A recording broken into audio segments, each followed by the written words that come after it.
Bim! Bim, bim, bim. Guess what? It's Sunday. It's 9 p.m. UK time. Live at the time of broadcast.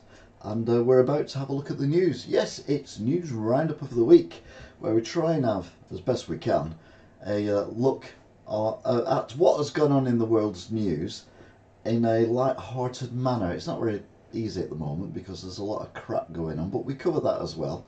And then we end with a bit of fun, a bit of light relief. But initially, yeah, sadly, we've got to go through the main headlines of the week and see what is going on.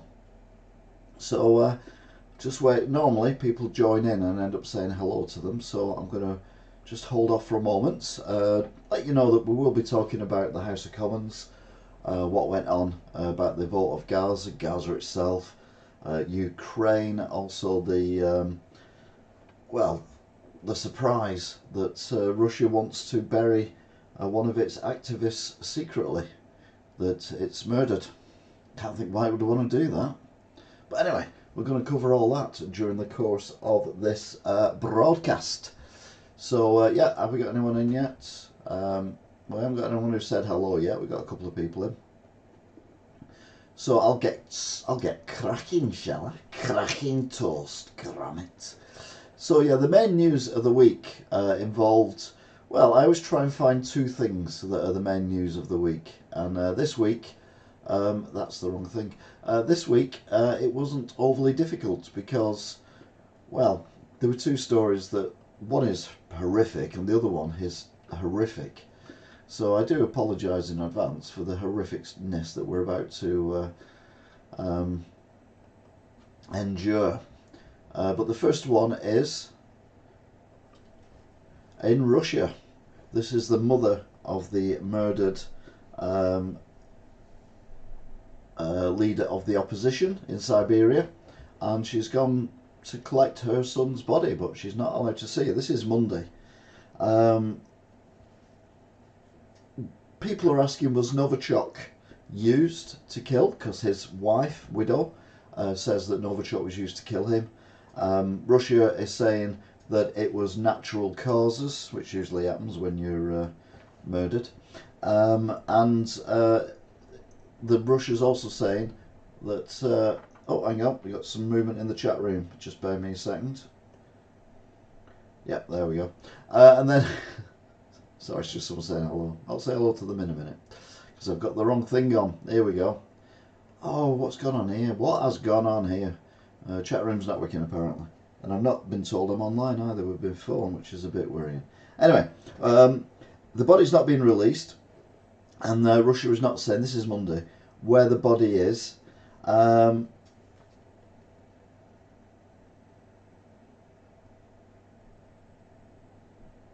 Oh, hello, Lainey.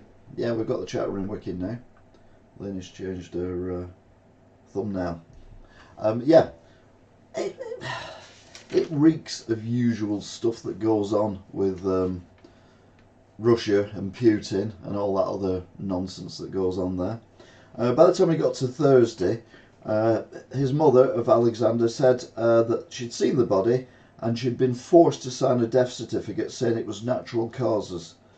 And she's been blackmailed into having a secret burial service where no one can attend. Meanwhile, around Russia, more and more tributes and memorials are popping up. People are having... oh, hello, Angela, welcome back. Hi, Elaine, as well. People are having... oh, no, they're saying hello to each other. People are having... it's just lots of waving going on. People are having lots of groups meeting up, lots of arrests being made by the Russians because obviously they don't want people to do that. But on Friday, Alex's mother was told her son's body must be buried in secret, and she just had Howard to agree how he'll be buried in Siberia within the penal colony without her even being there, which is shocking. When we got to Saturday, the body of Alexander, or Alexavier, was given to the family, and we've not heard anything since. Mind you, that was only yesterday. Hopefully we can find out what happened, and hopefully he can get a decent, respectful burial. Meanwhile, something that wasn't decent or respectful, hi Sean, was what went on in the House of Commons this week. Now, I'm not a fan of the SNP. I don't live in Scotland or anything, I just don't like the SNP. I think the current leaders are racist, and the last one may well turn out to be untrustworthy, shall we say. But they have been elected by the people in the constituents where they represent. So they have the same rights as everyone else in the House of Commons. That's how democracy works. You may not agree with what they do or what they say or anything like that, but you do have to put up with, you do have to respect them the same way, because they've been elected as you've been elected if you're also in the House of Commons. All that goes out the window if you go in the House of Lords. That is just the nonsense that you get. Oh, Stephen LFC1, hi. Anyway, the SNP wanted to have a debate, because they're allowed to have a debate. It's an opposition debate day where they choose the topic of debate, and no one else can do anything because they've been elected and they're there to represent, well, in this case, the SNP interests. And it was a Gaza one, and they basically wanted to demand an immediate ceasefire in Gaza to stop the murder and the starvation of many hundreds of thousands of Palestinians in Gaza who've all been moved to horrendous conditions in Rafah. However, the whole thing descended into absolute chaos. Mr. Speaker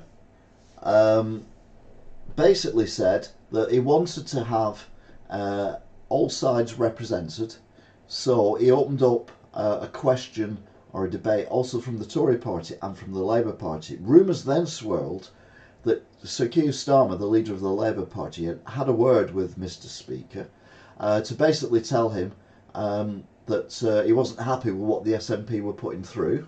Again, part of democracy. You might not agree with them, but you can outvote them. That's the whole point, isn't it, of a democracy? And he wanted to amend the wording of said thing. The SNP, understandably and justifiably, were upset because, as I've said before, this was their day. This was a day where the SNP or different parties in opposition get a day to debate things that are important to them. And it was being run roughshod by the Speaker, who allowed these two other amendments to go through, the Tories and Labour. So it kind of went downhill very rapidly, and it ended up with a walkout between the SNP and the Conservatives, who decided that there was no point taking any interest in this because it had been basically hijacked by Labour. That seems to be the main crux of the matter. Labour are the bad people in this. I mean, it's not often the SNP and the Conservatives actually agree on something, but they actually agreed to walk out at the same time. But it just made the House of Commons look like a complete and utter waste of time, which some people might say it is. That was on Wednesday. Thursday, Rishi calls out the Speaker over the Gaza ceasefire vote. Over 60 MPs called for him to resign. That's the Speaker, not Rishi Starmer. They're up to about 70 odd calling for him to resign. The Speaker's apologised. He apologised on the night, on Wednesday, late on. He also apologised unreservedly and said he made a wrong decision. He was basically going to try and, like I say, give everyone a fair crack at the whip, but it doesn't work like that when it's opposition day. It's up to the SNP to decide what people talk about in the House of Commons, and you can either be there or not be there. It's an important debate because it's whether or not the UK government and the UK Houses of Parliament agree that they should stand united on a ceasefire, which is something that Keir Starmer has now decided again he doesn't want. So therefore it does seem to fall into the hands of Keir Starmer being the one who is... I don't want to think I'm not a fan of Keir Starmer. I'm not a fan of Keir Starmer. Keir Starmer did say, this is on Thursday, he did not threaten the Speaker in any way whatsoever, but simply urged him to ensure we have the broadest possible debate. Yeah, It's like me saying that, you know, when I was at school, if I wanted some kids' sweets, I wouldn't go up to him and say, give me them sweets or I'll smack you in the face and you'll lose your teeth. Not that I ever would do that. It's more a case of, I think it's only fair that you give me them sweets and share them sweets with everyone, and you don't have any of them because, well, you can have one sweet, but we want all the other ones because that's only fair. You've got to share, which is basically a threat. SNP had the right to put forward plans, but as far as I'm concerned, Keir Starmer took over, and it was an absolute joke. It's been going on since, not so much, but I think, I don't know, I think Keir Starmer's got, I'm terrified he's going to be the next Prime Minister. I almost kind of wish Corbyn was back. Okay, I don't. But yeah, it is worrying. It is worrying indeed as to what and where we're going to be when he takes over. If you saw my little rant I did about Keir last week, I even put it on a separate little video. You can watch that. Yeah. Anyway, that brings us to the news roundup of the week, as reported in the UK. Monday the 19th of February, a ship was abandoned after a missile attack in the Red Sea. It was the Houthis who attacked the ship with rockets. 24 crew were arrested. The ship was listing badly, which means it's, instead of being like that, you're there, aren't you? Instead of being like that, it's like that, and it was more like that actually. And it's spewing oil everywhere in the Red Sea, so it's now a catastrophe for the environment as well. A girl aged 3, a boy aged 7, and another boy aged 9 were found dead, and a mother, well, we assume it's a mother, a 42-year-old woman who also had severe wounds, was arrested on suspicion of murder in Bristol. Now, I don't know what's going on in Bristol, but there does seem to be a lot of tragedies going on ever since that last year's gun shooting incident where the gentleman walked through that street and just shot people, including a very small girl as well and her father. The family were originally from Sudan. And the police watchdog have been informed, mainly because the police have been round to this house a few times over the last few months, because there have been issues with the family. They didn't say what they were or anything like that, but yeah, tragic news. 3 youngsters losing their lives, and a 42-year-old woman, I think she's still in hospital as far as I know. This was on Monday though. GB News, the other station, not the one I ring up, are under investigation over a Q&A with Rishi. Apparently this is their 13th investigation that they've got against them for being unbalanced. I mean, why you would think anything called GB News would be balanced is beyond me. And bear in mind the people who's got wicking for it. I mean, I think bumbling Boris, if he hasn't already started, will be starting soon. You've got little Lord Fauntleroy. You've got various other political people who are wicking for the channel. So yeah, it's not going to be balanced, is it? And they interviewed Rishi. So, you know, 3 or 4 people who are going to be presenters on the channel are all Tory MPs, Tory leader, former Tory leader, or Tory lords. And they're saying that it was unbalanced, the interview, the Q&A with Rishi. Well, who saw that coming? There was also a bit of another scandal of the underwater photographer of the year. So much so that I'm not even going to show you the picture because I am that fuming. Basically, as we found out a week or 2 ago, there was a lovely picture of a polar bear, and it was on an iceberg, and it was having a nap, and it was an amateur photographer photograph of the year. And you're like, how many people get a chance to go and photograph a polar bear in the Antarctic and follow it around in a boat, taking loads of pictures and then choosing the best one for about 8 hours? That's not amateur, that's professional. Certainly it's not the same as me going down to the canal and trying to, you know, take a picture of a kingfisher or a heron or something like that, which is about the only wildlife I get. Well, this underwater photographer of the year was pretty much exactly the same thing. It was like in you know, somewhere really, really, really nice, and somewhere really, really lovely, and you're like, that's not amateur, is it? I mean, if it was, if it was in, I don't know, Benidorm, off the beach of Benidorm, then maybe, but it wasn't. It was somewhere very expensive, very exclusive.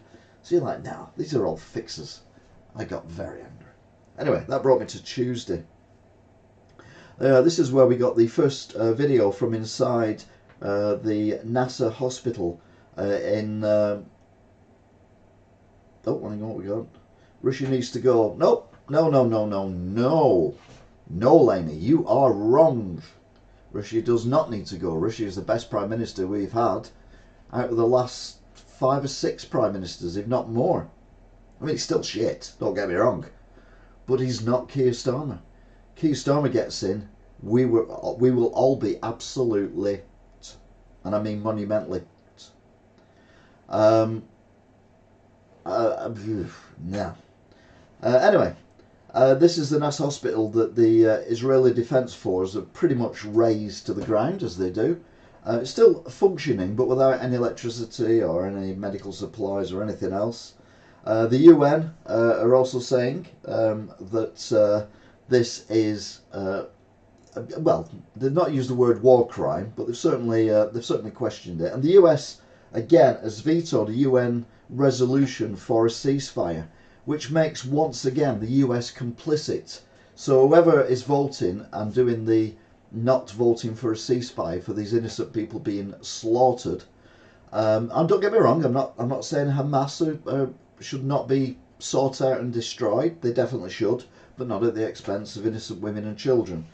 But the United States keep vetoing, therefore it won't go through, calls for a ceasefire, which makes them complicit. So they should be in The Hague with Netanyahu and with Putin for what's going on in Ukraine, as and when they actually get there. Because there's no difference. If you're not trying to stop something happening that you could stop happening, or at least say you want to stop happening, then you are complicit to it. Like I've said before, if you're with a group of, if you're a teenager with a group of teenagers, and one of the teenagers has got, oh, I'm online, there you go, and one of these teenagers has got a knife, and he threatens someone else, not in your group, and then stabs them, and you've not done anything to stop him doing that, or her doing that, then you are complicit of murder. What is the difference with this? If you keep vetoing, I mean, it's not like Israel's going to listen.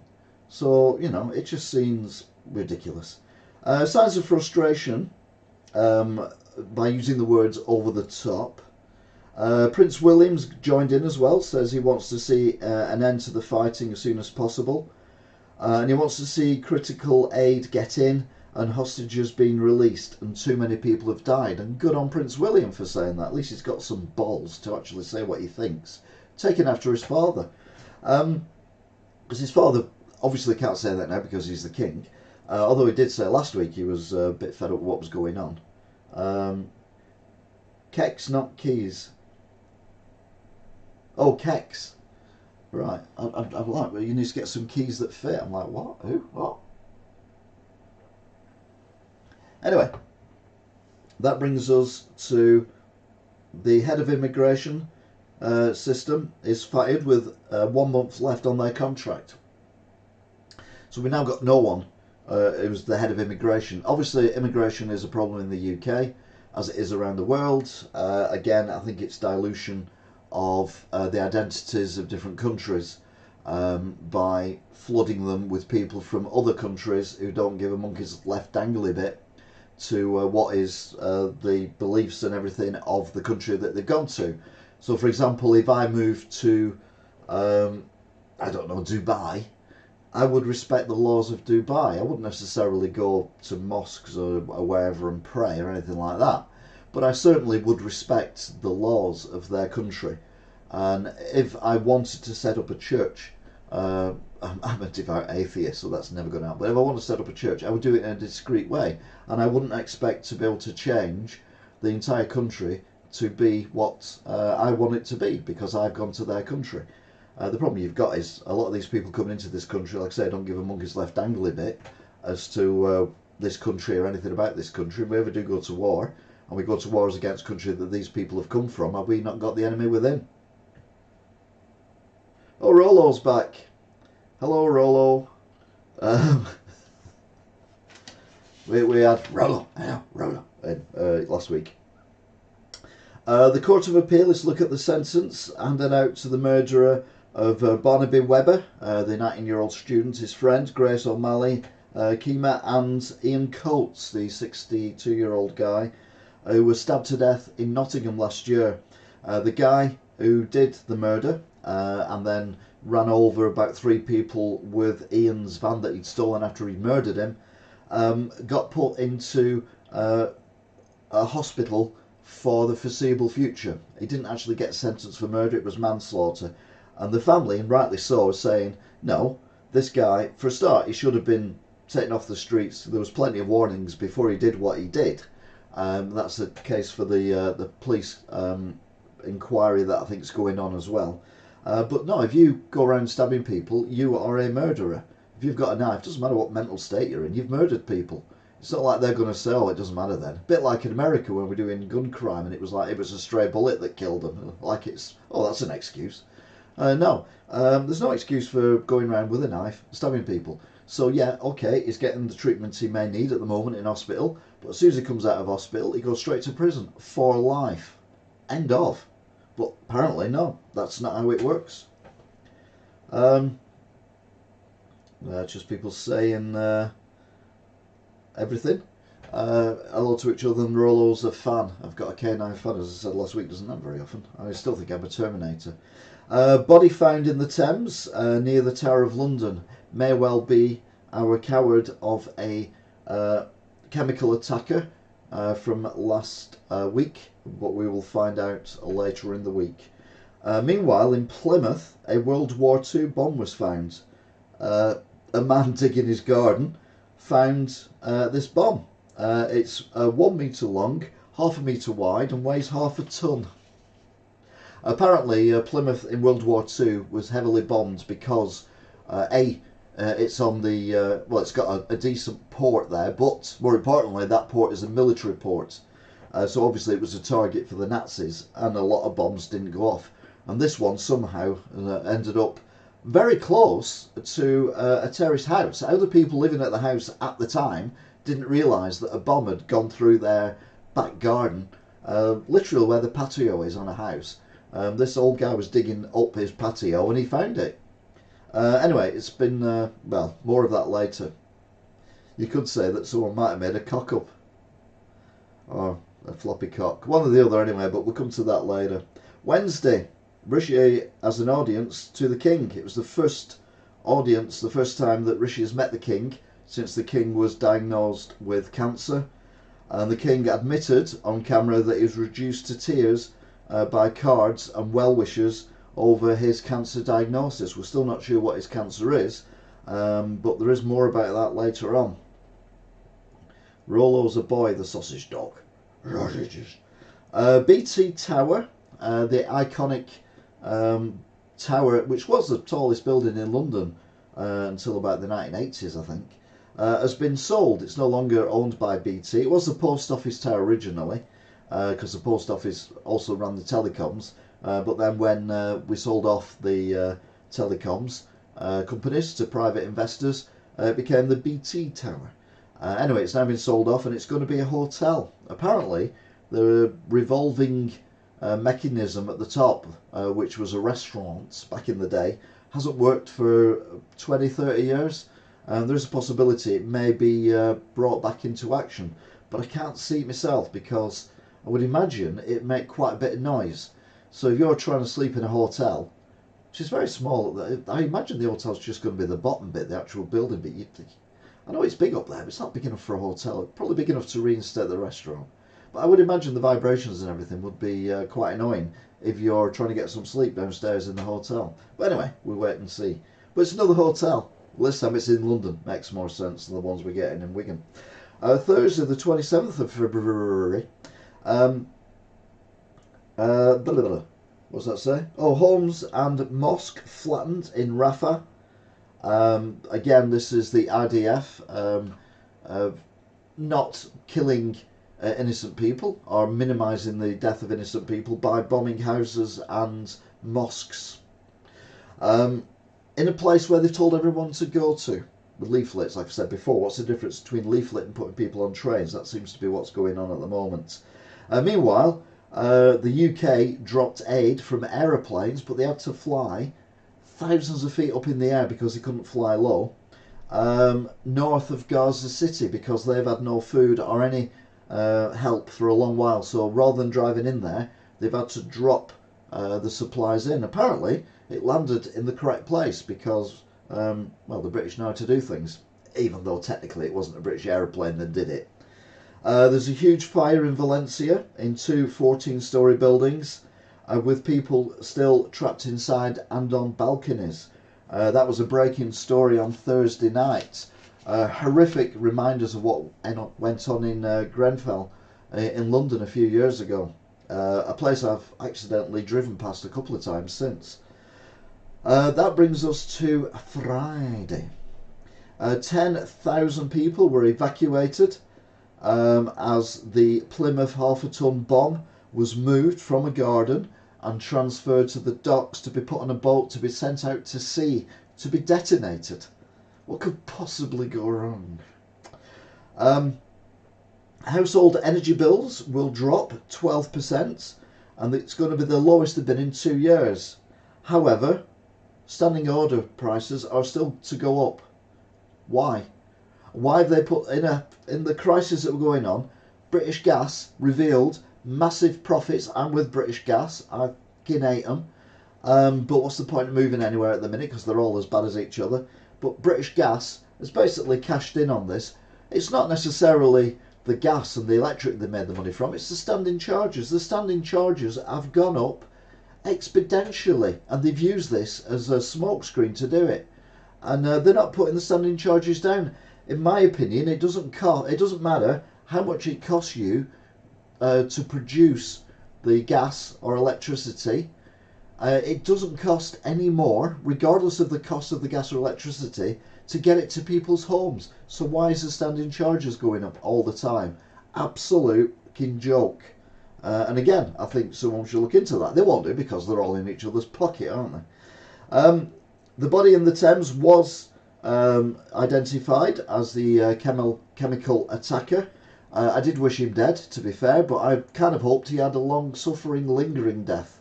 But sadly, he drowned in the Thames, which I would imagine would have been fairly quick, because this time of year, as soon as you hit the water, if that didn't kill you straight away, the cold would make you pass out, and then he would drown, which I don't think is suitable. As I said a couple of weeks ago, this is where I get, a little bit, whoa, what's he talking about? We were talking about the people on death row in America saying that this new gas thing that they're doing, which they tried out about a month ago now, and they're going to do again soon, is inhumane. And I'm like, what is inhumane about that? You are on death row because you've committed a heinous crime, be it murder or something similar. And I think the best way to get rid of people who are 100% definitely the murderers of people is to murder them in the way they murdered the people, because where were the human rights for the people they murdered? And sadly, this guy took the coward's way out. He didn't face justice, and he didn't die horribly. He took his own life by jumping into the Thames, which, to be fair, is a pretty quick way of going. I told you it got dark, this. I do apologise. Suma Obegi will not be allowed back into the UK. She was the 15-year-old girl who went with some friends to join ISIS. And admitted she was 15 years old, which is, schoolgirl and all that kind of thing, and we all make mistakes when we're teenagers.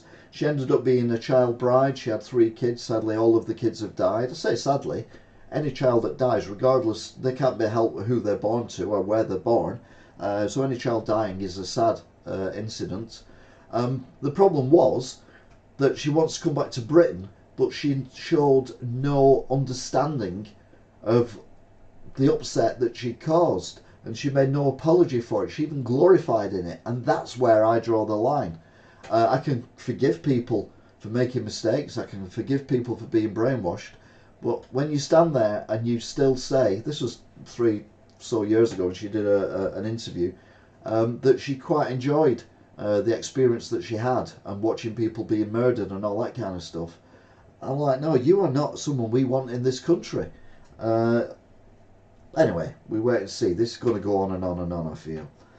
The US lands a private spacecraft on the pole of the moon. It's the pole of the moon. That was a song, wasn't it? Was it? I don't know. I think it was. The hole of the moon, the pole of the moon. I don't know. I don't know. All right. But yes. It's about the size of a postbox. So think Bill and Ted's Excellent Adventure in space.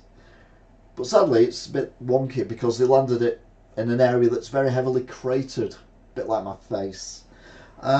Yeah, I wouldn't land anything on my face either.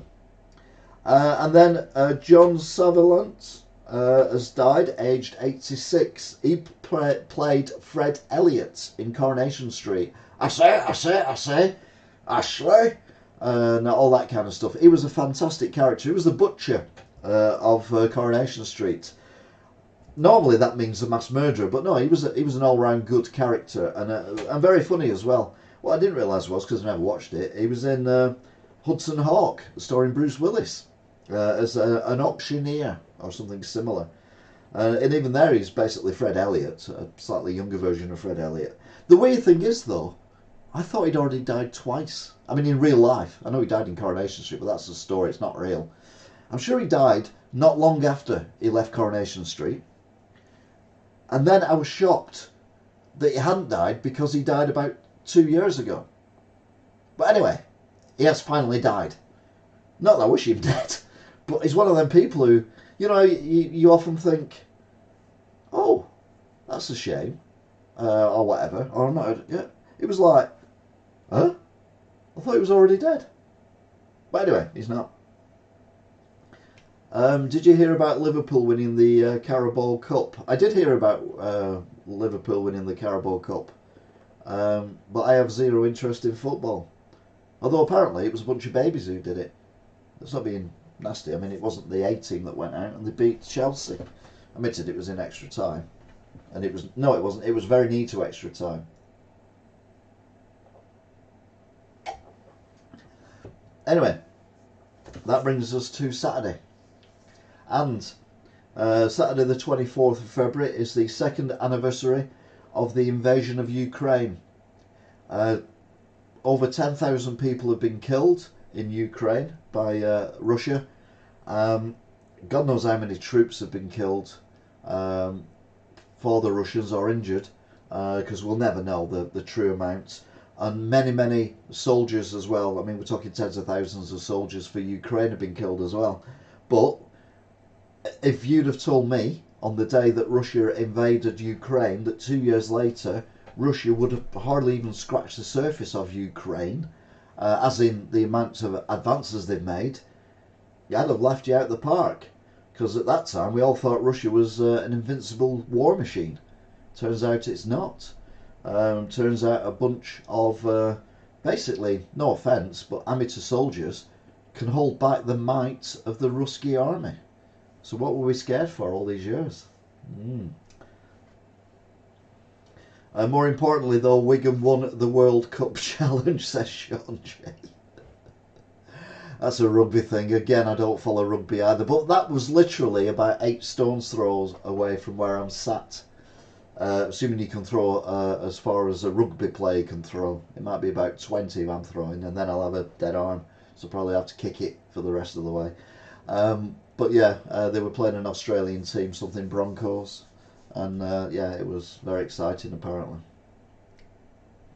Also on Saturday, which was yesterday, Lee Anderson MP refuses to apologise for comments on Sadiq Khan, referring to him as being a racist and giving away our city, as in London, to the Muslims. And saying that he is controlled by Muslims. He's got no proof of any of this, but I mean, some of the stuff that's going on at the minute, you know, we do have to worry sometimes, I think, and maybe again this is my conspiracy element being tickled, that we are going down the route where a lot of the people who are in charge now are not necessarily full followers of British traditions. It's not racist, is it? No, that's all right. That's a fact. I'm not saying they're not there for the right reasons. As I've said before, I'm quite happy for Rishi to be Prime Minister for a bit longer. As long as it keeps Keir Starmer out, I don't care who's in. You can get Boris back if you want. But yeah, Lee Anderson has basically said that a lot of the stuff that he's come up with, as in Sadiq Khan, is Muslim fundamentalists or something similar ideology, i.e., getting cars out and all this other stuff. I don't understand quite where, in the any holy book it mentions reducing emissions of cars in city centres, but I may be wrong. I've never read any religious books of any kind. Although I don't know whether it's still a thing or not, but I did have a modern. It was in the 70s, and it was like a modern language Bible given to me when I was at primary school. I don't think you get Bibles anymore now when you go to primary school, because that'd be considered religionist or something. Forcing opinions onto children, which is completely different from telling a boy who doesn't like playing football he should be a girl and to give him puberty blockers and stuff like that. That's completely different, but you don't give him a Bible. God, imagine. But yeah, it was like a new age, not a new age Bible. It was a Bible where instead of going thou doth and thou dost and all that nonsense, it was like, hey up mate, what you up to? Hey, well I'm son of God like, and I'm going to preach the word of my father. And my mother, she never up duff with a man. God made her, and all that. Okay, it wasn't quite that far, but that was the idea. It was meant to make it a little bit more accessible to the modern children of the 1970s. Because we were modern in the 1970s. But bear in mind that our grandparents were basically born in Victorian times, and our parents were born in the war, or were very young during the war. So, us born and going to school in the 70s were a complete new generation, and we didn't understand all this old worldy stuff. Anyway, I digress. So Lee Anderson MP is still raging on about what's going on with him. I don't know whether if you're in a position of responsibility you should be coming out with stuff like that. Maybe. It certainly might cause unrest, which is not what we want to do. However, surely you're allowed to voice your opinion. If that were way, it would have been a fab Bible. Yeah. Oh, Joseph, I know we've never bonked, but I'm up duff, and an angle come down from sky called Gabrielle, had a patch over the eye, and said, "Dreams can come true. You are pregnant with the Son of God." And yeah, it's a modern take on the Bible. Good news is I can say stuff about the Bible without being slammed into prison. A Wigan dialect Bible. That would be even better, yeah. I've one for each region of the. The country, or even countries. Sacre bleu! Je know have uppy and poor belly, pregnant, God of son, kind of thing. It'd be quite impressive. Anyway, that brings us to Sunday, which is today. Today, it's a brave new world. The news broke overnight that there were more joint attacks by the US and British air forces in Yemen. It's the fourth combined attack on Houthi rebels since January. America's carried out other solo attacks and various other bits and pieces as well. But yeah, they are basically it's not working though, is it? Because like I said before, this ship has been hit and probably will sink and cause an environmental catastrophe, ironically, on the coast of Yemen. I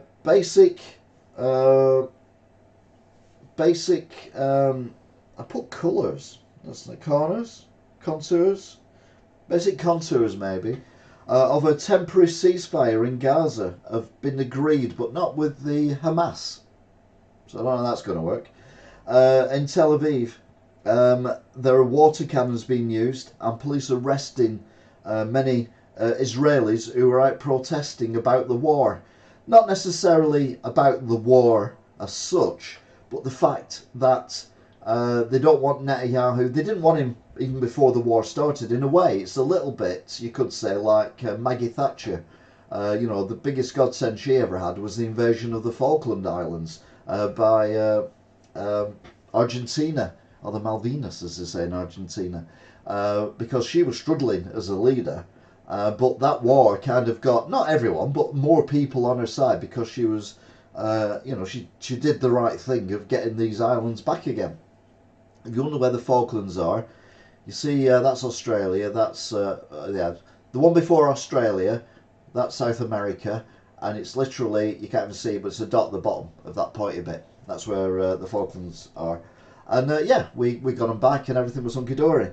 But yeah, the people in Israel are fed up of Netanyahu, and I think, as I've said before, I think all this is a deliberate ploy for him to get popularity, but it's not working. People are on the streets demanding him to resign.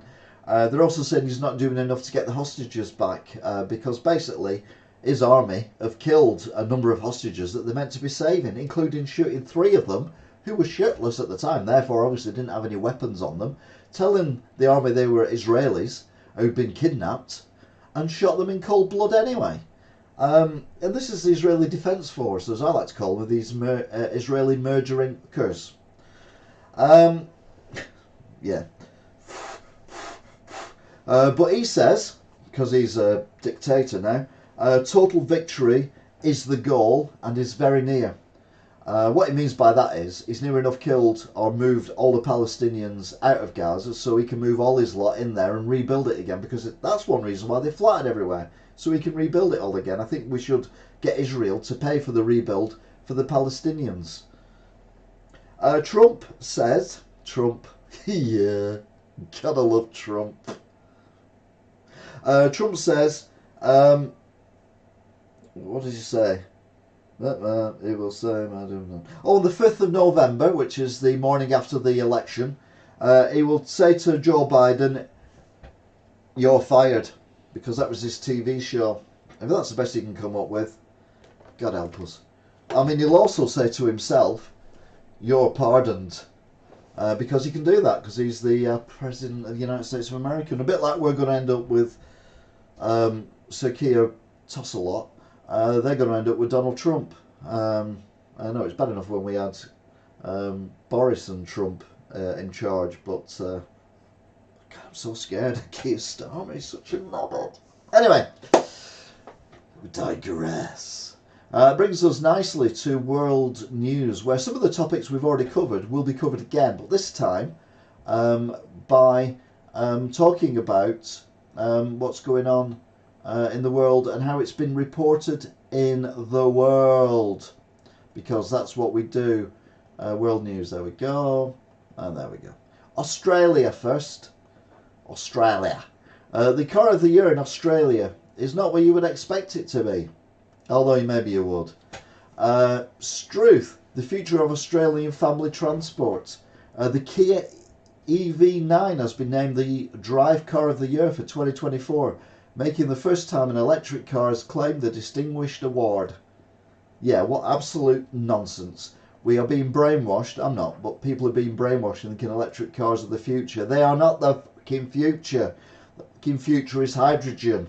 It's a good job he's not in at the moment, Alan. If Alan's here, I'd be telling him to keep his gob shut and wind his neck in, because he always goes on about electric cars, even though he's got a bloody petrol guzzling BMW.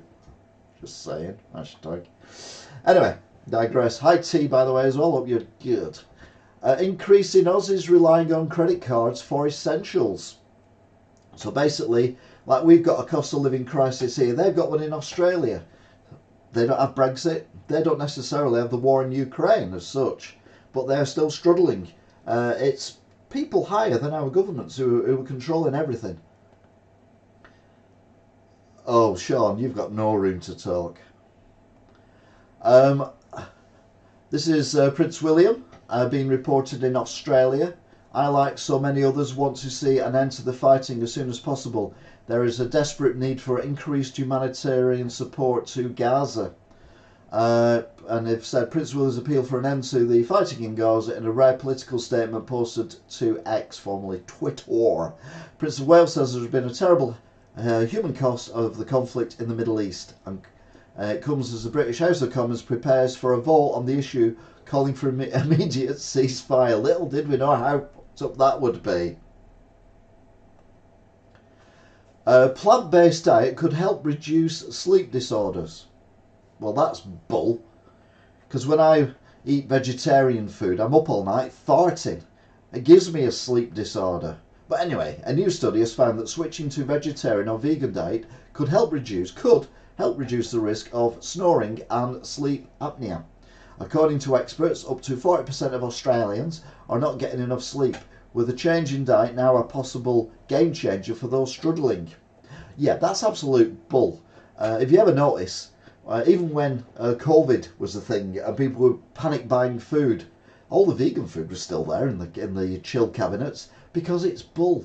Also, it's not going to save the planet. You see that there? You see those burgers?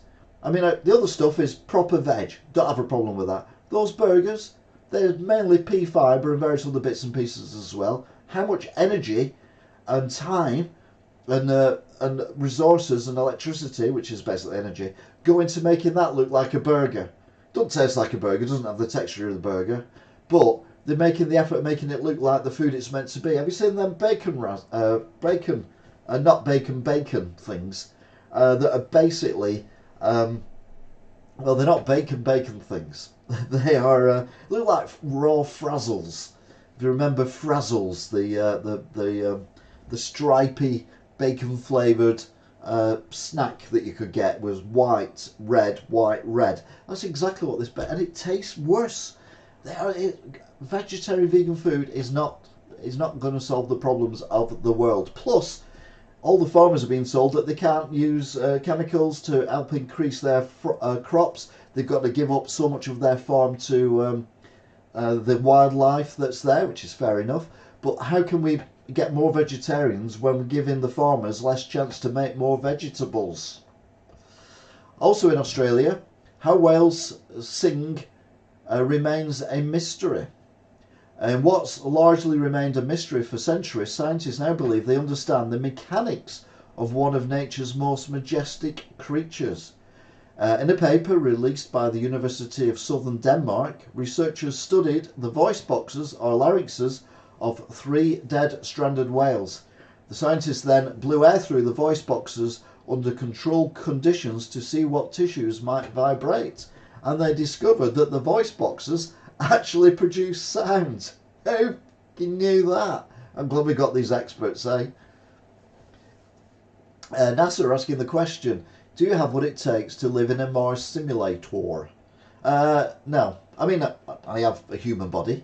I breathe, I eat, I defecate, I pee, I do other stuff as well, like walk, talk and everything else. So I have what it takes to live there. Do I want to live there?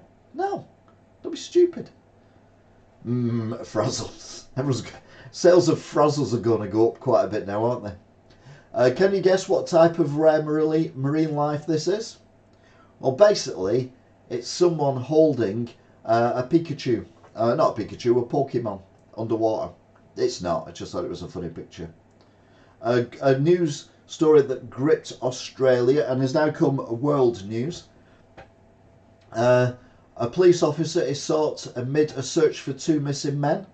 A serving New South Wales police officer is being sought in relation to the disappearance of 29-year-old Luke Davies and his 26-year-old partner and former 10 presenter Jessie Baird in Sydney. We understand officers wish to speak to Constable Bew Lemaire as they continue the urgent search for the missing couple. Turns out that the police officer was once the boyfriend of Jessie, the news presenter, and they split up. He's got a new boyfriend and now they've mysteriously disappeared. Murder charges are brought against the police officer, which he's now been charged with, following the disappearance of former Channel 10 presenter Jessie Baird and his partner Luke Davies. Police say they have found a discharged projectile that matches with a service weapon belonging to the constable. So he used his weapon. It turns out he was also, at some point, a celebrity in the world of influencers, and then he quit that to become a police officer. A forlorn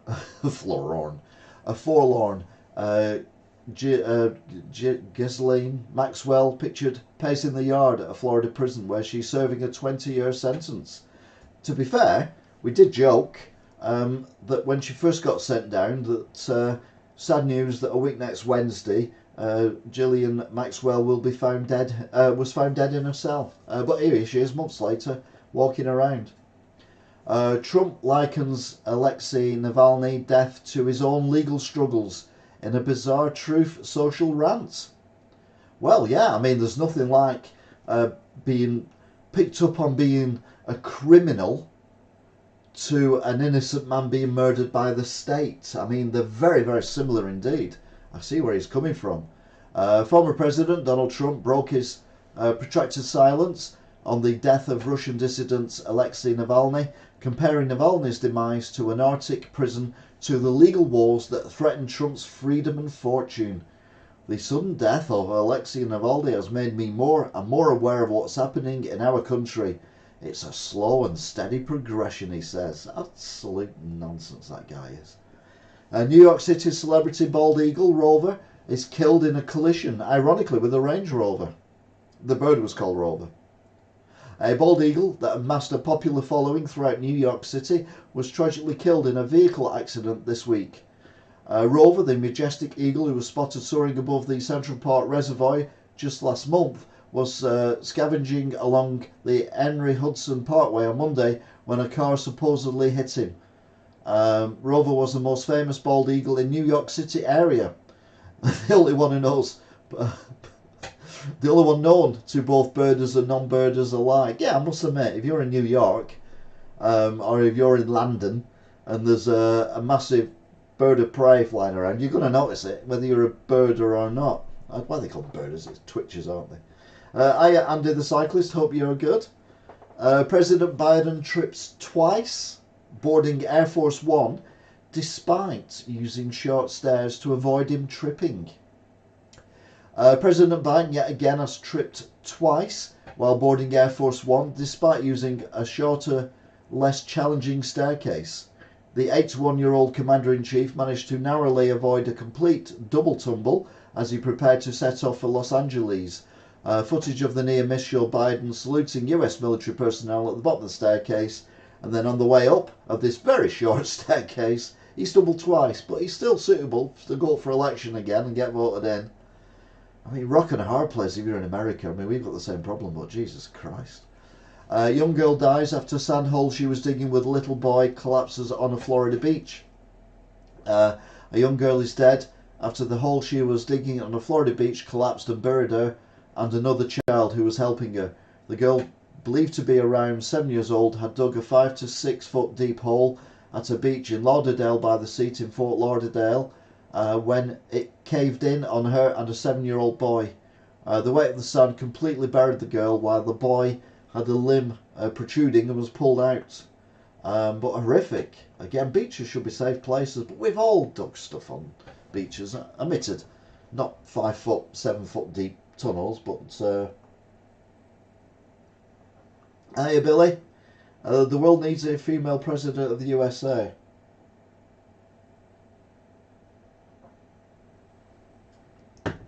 Right, okay. Trump compares the $355 million civil fraud trial judgment to Russia's treatment of Alexei Navalny. He won't let it go, will he? He compared his $355 million judgment against him in his Manhattan civil fraud trial to Russia's treatment of Kremlin critic Alexei Navalny, who died in a remote Russian penal colony. It's a form of Navalny. It's a form of communism or fascism, Trump said. This guy's going to rule the fucking world. And he's saying that being fined $355 million is the same as being murdered in Siberia. What is wrong with you? What is wrong with you? Seriously. Oh, God. Sorry, I'm getting really angry. Trump holds lead over Biden in new national poll. but the race is closer than you think. So it's tightening up. Former President Donald Trump has a slight lead over his likely 2024 opponent, President Biden, in both head-to-head mashups and on hypothetical 5-candidate ballots, though the race remains very close according to a new national poll of registered voters. 51% of voters put Trump as their first choice and 49% put Biden as their first choice. So that is narrower than you would think. But let's be honest, they're both shite. Alabama Supreme Court rules frozen embryos are children under state law, potentially putting IVF in jeopardy. I mean, we all know American courts are run by fucking idiots, but I mean, come on. The Alabama Supreme Court has ruled that frozen embryos can be considered children under state law, a ruling critics said could have sweeping implications for fertility treatments. The decision was issued in a pair of wrongful death cases brought by 3 couples who had frozen embryos destroyed in an accident at a fertility clinic.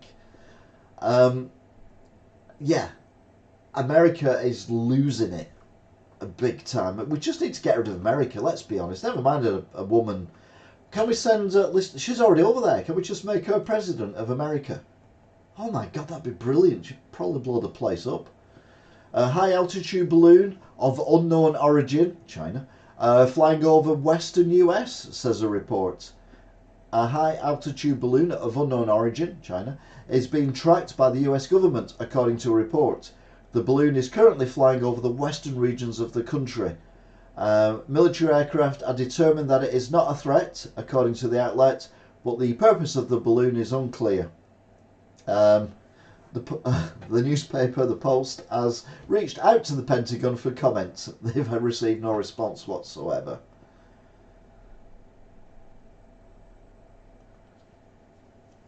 Yes, they are both what you just said. Exactly. Zelensky pans Tucker Carlson's Marathon Putin interview. 2 hours of bullshit. You can't argue with that. Ukraine President Volodymyr Zelensky panned Tucker Carlson's softball interview with Russian President Vladimir Putin. You wouldn't do a hardball interview with President Vladimir Putin, would you? Even if he just shot your entire family in front of you before you interviewed him, you would not argue with him. You would not give him a difficult question. Ripping it as a 2 hours of bullshit.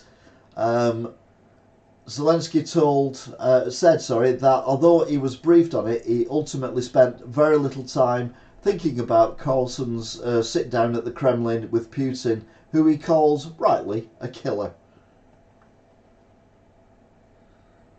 Okay, I take it back. Leave one of those 2 old muppets in the White House. See, just mention Liz Truss and everyone backtracks. Violent diarrhea inducing stomach bug spreads in the northeast. It's incredibly contagious. The good news is it's America. It's a neuroeaster. The norovirus, a hypercontagious stomach bug, is sweeping across the northeast of America, causing schools to shutter and citizens to suffer from violent diarrhea and other alarming symptoms. I would imagine. It is incredibly contagious. Dr. Alfred Sachiti from Virtua Our Lady of Lourdes Hospital in Camden, New Jersey, told ABC News. If you just ingest 1 particle of the norovirus, you will become instantly ill. Well, not instantly ill, but you will get it. That's yeah. So if someone sneezes who've got it, you're on the toilet for a week. Just think of the weight loss though. Mum pleads guilty to murder for leaving toddler at home alone to go on a 10-day vacation. Ohio. Why can I never say that word? I can say it sometimes, although I can't say it today. Has pleaded guilty to Ohio mum. There you go. Ohio mum has pleaded guilty to aggravated murder for leaving her, wait for it, 16-month-old daughter alone in a filthy playpen when she went on a holiday for 10 days. She abandoned toddler jailing in their Cleveland home in June so she could jet off to Detroit and then Puerto Rico. She pleaded guilty to aggravated murder. The child was in a playpen, wasn't even able to get out of the playpen. I mean, that's horrific. Homeowner gets probation for death of teen he chased for throwing poop at his doorstep. A slap on the wrist. A Texas, of course, homeowner was spared jail despite admitting the manslaughter of a 13-year-old boy he chased down for flinging crap at his doorstep. A sentence the dead boy's grieving mother slammed as a slap on the wrist.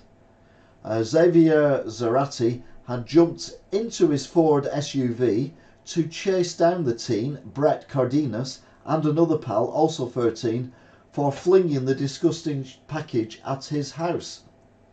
He then murdered him. I mean, and he's not gone to prison for this?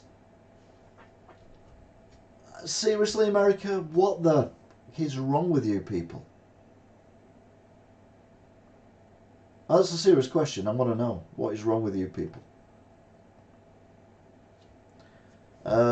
Audrey Cunningham's case of death revealed 2 days after the 11-year-old's body was found in the river. The autopsy report of 11-year-old Audrey Cunningham, whose body was found tied to a rock at the bottom of a Texas river 6 days after she vanished, was released. The young girl from Livingston died of homicidal violence, including blood head trauma, according to the Harris County Medical Examiners. She was reported missing on February the 15th.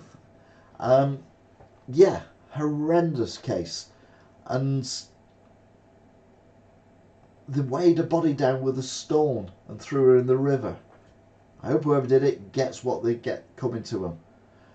Private US lunar lander touches down on the moon. It's the first time since 1972. I didn't realise it had made a return visit. No, it doesn't mean that.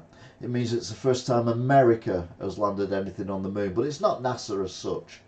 A private US lunar lander touched down on the moon, but contact with the craft was weak. There were no immediate updates on the lander's condition from the company, but they wanted it to land stood up. Now, I would have had it landing sideways and built everything so it landed sideways, because apparently it's fallen over. But if you're landing on uneven ground, then surely landing it like a chest would be better. And then you could have stuff coming out of it, assuming that you land it the right way up. Anyway, tension mounted on the company's command centre in Houston as controllers awaited a signal from the spacecraft some 250,000 miles away from us. No, 250,000 miles away from us. But yeah, they've landed. It's sending signals, so I suppose that's something. Well done, America. Smoking bag of feces left outside Trump Tower. It was a dung deal at Trump Tower. A twisted individual left a smoking bag of feces outside the iconic 68-storey building on 5th Avenue shortly before 6:30 a.m. Iconic building, is it? I think it's a horrendous building. Cops are looking for a white man in his 20s, clad in a grey coat, black scarf and white sneakers. A man in his 20s is believed to have dropped the smoking bag outside Trump Tower. But we never know. We will never know. I think Billy's gone, Angela. Republican Matt Gaetz boasts about turning Congress into a living hell for Republicans who dress up like Democrats in drag. Republican Matt Gaetz boasted on Friday about turning Congress into a living hell for swamp rat Republicans that act like Democrats in drag during a speech at the Conservative Political Action Conference. In Congress, I'm often excruciated, smeared, derailed for exposing a corrupt system that has been weaponized against the people. Oh, it sounds like actually might be a complete idiot. Just a bit of an idiot. Firefighters rescue 3 people dangling from a window of a burning New York City building with only a rope. A wild video shows. I've seen the video of this and it is quite impressive. New York's bravest defended their title on Friday when they saved 3 people dangling from the window of a burning Harlem building with only a rope in a dramatic and dangerous rescue. Wild footage shows the firefighters rappelling down the side of 2 St. Nicholas Place with the civilians in their arms as the raging fire tore through the apartment building, killing, I think, 4 people. Casualties are unconfirmed after Mississippi National Guard helicopter crashes in woods during training mission. There seem to be a lot of helicopter crashes in America at the moment. A military helicopter crashed in a wooded area during a training mission in Mississippi. Mississippi National Guard Apache went down around 2 p.m. Off of Highway 30 near Boonville in Peters County, about 150 miles southwest of Memphis. Officials confirmed no survivors. Well, there wouldn't be if you're in a helicopter that crashes in trees. It's very limited. Another tragic bird death in New York. New Yorkers mourn the loss of beloved, poignant figure, Flacco the owl, painfully ending to a glorious year of free flight. New Yorkers are mourning the loss of, I read it as Falco, as in rock me Amadeus, rock me Amadeus, Amadeus, Amadeus, Amadeus, Amadeus, Amadeus, but it's Flacco, not Falco. The beloved Eurasian eagle owl, who has escaped Central Park Zoo a year ago and has flown freely around the city since. Admirers of the iconic creature took to X to express their sadness at his death after he hit a building on the West 89th Street. One called him a poignant figure of wildness and wonder in this city. He might have been Flea and the bloody eagle that might have been chasing him, or her. But yeah, it's done what many birds do. It's obviously the sun was at a certain angle and it's seen what it thought was maybe behind it. You know, thinking the trees and everything of Central Park were being reflected. I'm thinking they were the real things, and has flown full pelt into a window. And more than likely, it wouldn't be low down. So yeah, a tragic end to, let's say, some freedom that it had had. Which brings us to the news that makes you go, Things that make you go, or or huh, or or ah. So basically, things that make you go, ah. There you go. We start off with the Banksy. We didn't have a Banksy last week, I don't think. Or we did, we only had one. I like Banksy, so I'm going to have a Banksy. I think there's a repeat Banksy, but it's worth repeating.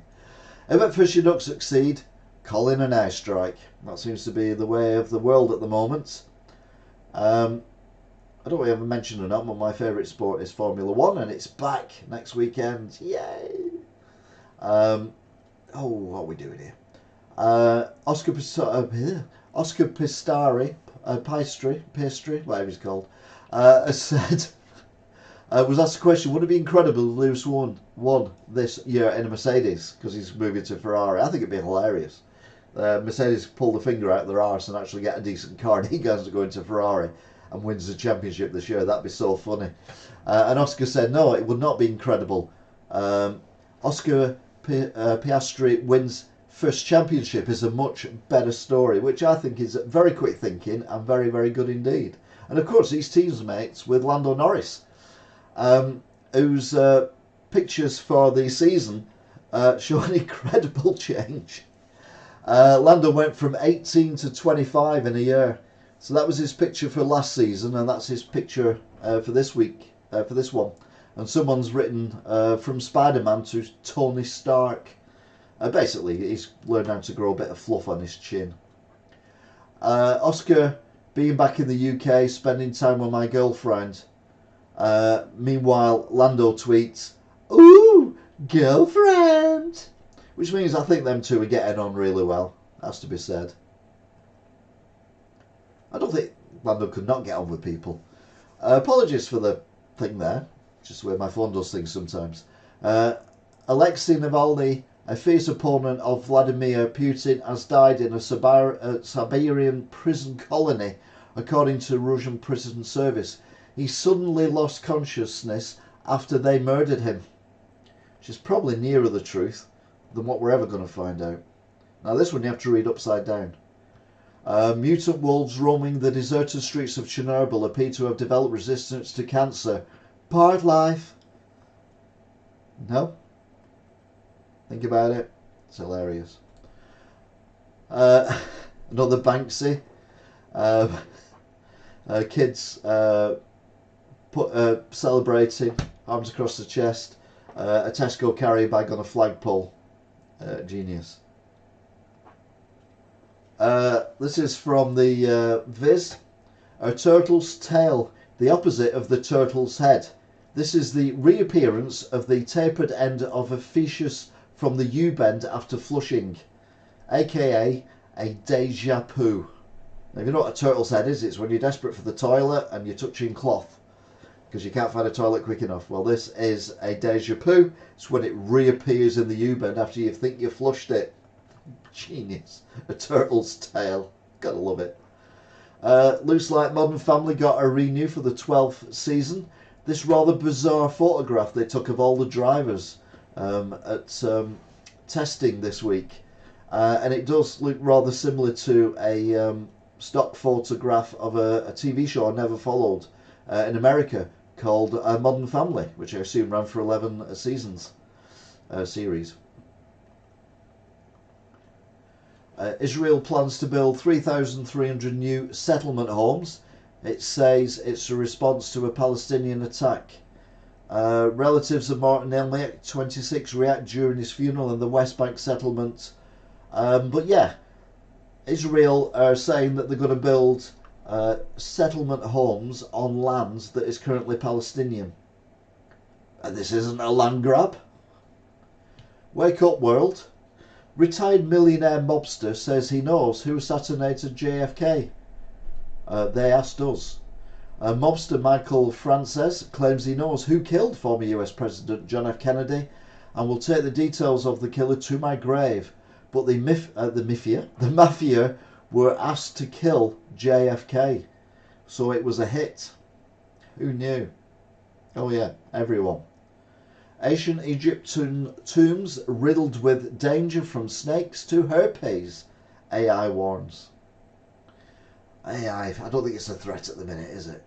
Explorers could be fending off snakes and herpes, all in the confines of a lead-lined tomb, according to artificial intelligence, which says all ancient Egyptian tombs are dangerous. Well, I wouldn't argue with that bit. But I think they've been watching, AI's been watching too many Indiana Jones movies. I mean, for a start, here's the thing about Indiana Jones movies. They end up going into a tomb that has not been broken into for, 1,000 years, 2,000 years, whatever. And all the torches are lit on the walls. And the snakes in there as well. What are the snakes eating? Are they self-propagating? Are they eating each other? Bit like one of them big glass terrariums you can get, where you put some soil in there, a set amount of water, some plants and some insects, and then you put a lid on it, and the plants produce the oxygen which feed the insects. When the insects die, they feed the plants, and the water just recycles itself all the time, and it goes on forever. Is that how the snakes live? I think it's, I don't know, but I don't think necessarily that Indiana Jones is a true factual representation of Egyptian tombs. However, AI would seem to think differently. Schoolgirls are forced to take virginity tests to assess morality in Turkmenistan. Schoolgirls aged between 14 and 18 are reportedly being made to take virginity tests to assess their morality. If they are found to fail, they are to be reported to the police and security states. So that seems reasonable, doesn't it? What's this world turning into? Alexei Navalny killed by new poison hidden in prison food by FSB. The world has pointed the finger of blame squarely at Russia over the sudden death of Putin's biggest political opponent, Alexei Navalny, with a source claiming FSB agents poisoned his food. That's FSB, the new name for the KGB. And you're like, either that or someone's watched the episode of Death in Paradise that was on last week, where a chef got killed, murdered by poison. But the only food he ate the day he died, and he get killed very quickly from this, was from a cooking competition he held. And like right at the beginning, well, it's obvious, isn't it, that each person in the competition has put a little bit of poison, not enough to kill them, but over a number of meals is enough to kill him. Anyway, that's turned out what it was. Anyway, they've obviously been watching it, and they've said now that that's what the FSB have been up to. Problem is, Navalny was murdered before the show aired, but not before it was recorded. So maybe the FSB have spies on sets of TV shows to get ideas, rather than just pushing people out of windows, which seems to be so old out and blowing aeroplanes out of the sky. 7,000 British pubs set to go out of business this year in fresh blow to boozers. The British pub industry facing a horrific year, with a new survey claiming that 7,000 pubs are set to close, while a whopping 90% of overall pubs are facing high bills. I would have thought 100% of overall pubs are facing high bills because everything's gone up. What are these other 3% not doing? 7,000 closures? In the scheme of things, I think that's actually quite reasonable, because I'm pretty sure at one point there were like 50 pubs shut in a day. So I think things are actually getting better. Is it just because there's less pubs? When was the last time you went to a pub? Last time I went to a pub was when I went drinking with some Tories. Disgraced pop pedo Gary Glitter reckons he'll die in jail after parole denied. Well, that's a shame, isn't it? Gary Glitter, 79, has reportedly told fellow inmates that he believes he will die in prison after his latest parole hearing was unsuccessful. Well, yeah, that's because I'm all for you commit a crime, you do the time, you learn your lesson, you come out, you become a citizen, a model citizen, you don't repeat the crime, you've learnt your lesson, blah blah blah blah. This guy's been out of prison, not just here, in Thailand as well, and various other countries, for being a paedophile, continually breaking his bail conditions. Of course he should stay in prison till he dies. I mean, that's a given, isn't it? Unbelievable.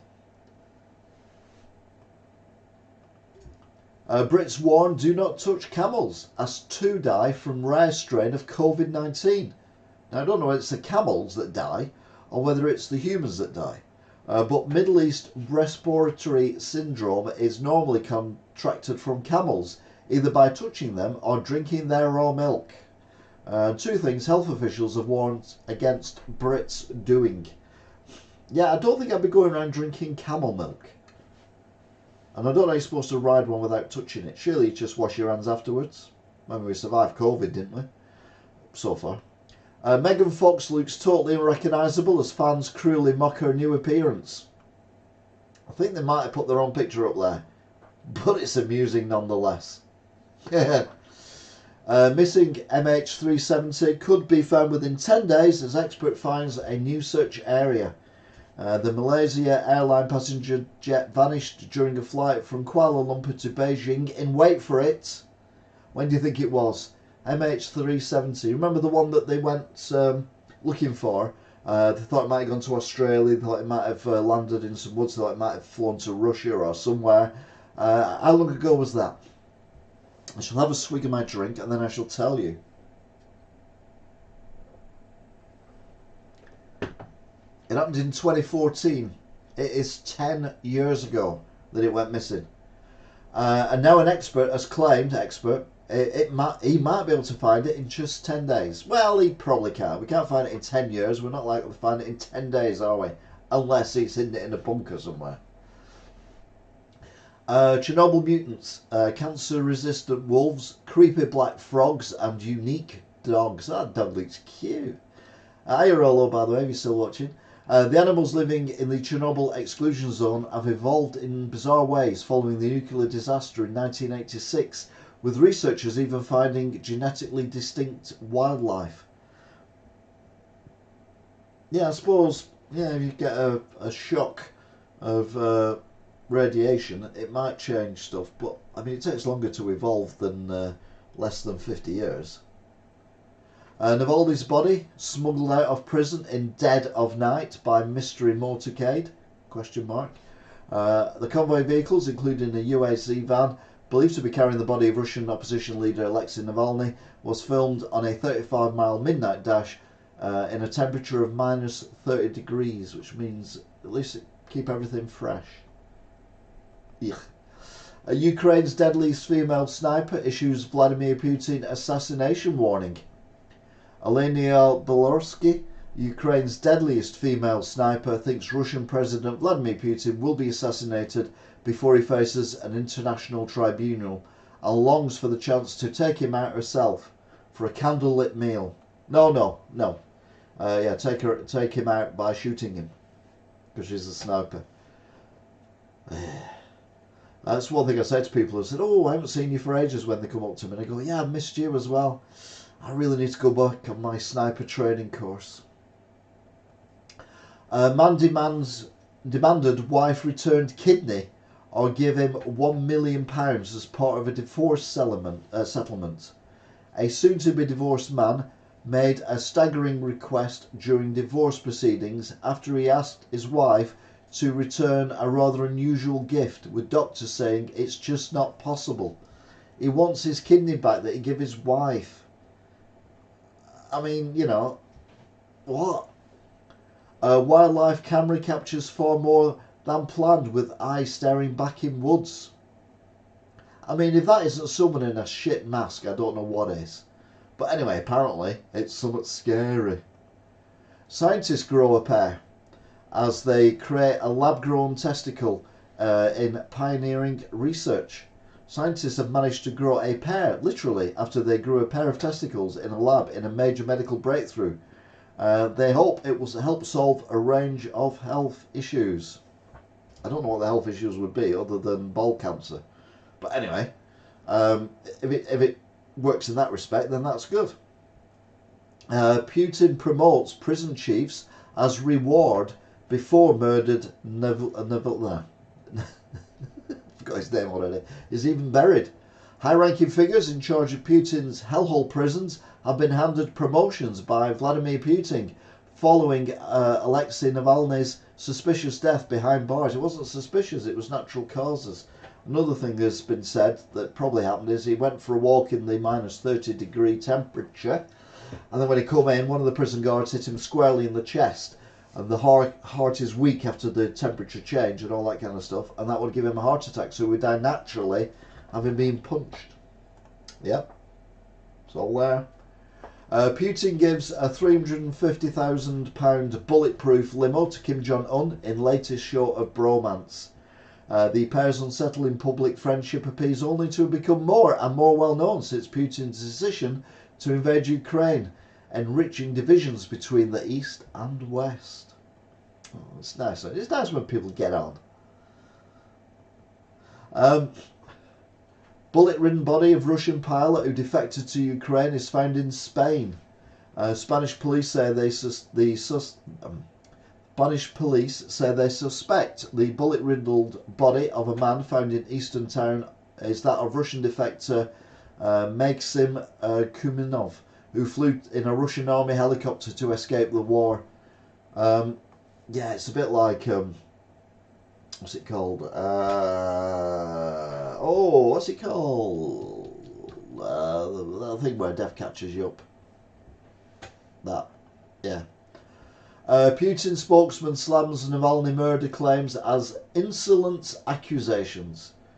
Yeah, that seems reasonable. I mean, we've got no proof. It's not like it's a past history of him killing people he doesn't get on with. Radioactive materials leak from suitcase at airport as workers are hospitalised. Doesn't say what airport, and I don't recognise it. But that's it. It's a breaking news story, so that's all we got. El Chapo's granddaughter hunts for Loch Ness Monster while holidaying in the UK. Frida Sofia Gomez Mons, the granddaughter of former Sinaloa cartel boss El Chapo, has been visiting famous landmarks across the UK and took a trip to Scotland to hunt for the Loch Ness Monster. Well, she didn't have to go far for a monster, she could just have a look at her grandfather. No? Okay then. A billionaire who uses own son blood to stay young claims that he's reversed baldness. The eccentric billionaire Brian Johnson, known for mad techniques in staying young forever, has claimed he's beaten genetics to reverse the balding and greying process. The balding is a hair transplant, and the greying is Grecian 2000 for men. To be fair, he does look very young there, but you've got to bear in mind he's 32. I don't know if there is. I don't want to. Here we go again, more weather warnings. Trigger Happy Met office warn of widespread snow in March. How many times have they said this? We've had one widespread snow so far this winter. With temperatures taking icy plunge. Snow is expected to fall in the UK this week, but now it appears more of it could be on its way next month, with weather forecasters at the Met Office warning the white stuff could come down to lower levels. Bullshit. Time traveller who says he's the last human drives Lamborghini down street. A mystery man who claims he will be the last human in 2027 has shocked fans as he was seen driving a Lamborghini down an empty street in an attempt to prove he is a time traveller. I mean, yeah, that works, doesn't it? I'm driving a Lamborghini down the street. I'm a time traveller. Pleasure Boys need bigger venue after X-rated antics as fans beg for more. The Pleasure Boys, that was a Visage song, wasn't it?